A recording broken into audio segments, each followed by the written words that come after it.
People talk a lot about passive income. It is not a thing. Look, there's two ways to get wealthier, and passive income is not part of that equation.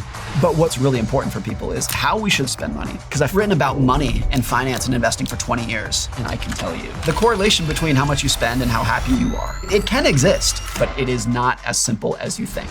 Morgan Housel is the legendary financial guru, revealing that everything we've been told about saving and spending money could be our biggest downfall. And here's why. If you're unhappy with your life, it is a very easy assumption to make that if you had more money, a bigger house, a better car, whatever it might be, things would be better.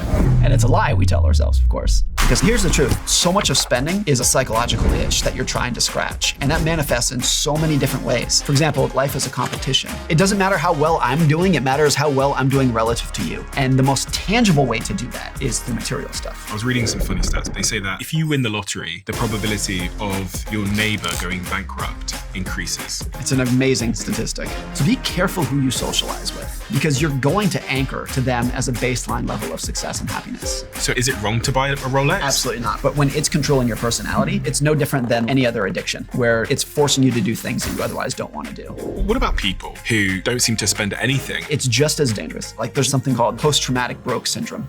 And I'll talk about that. But I guarantee you that everyone can spend money in a way that's going to make them happier.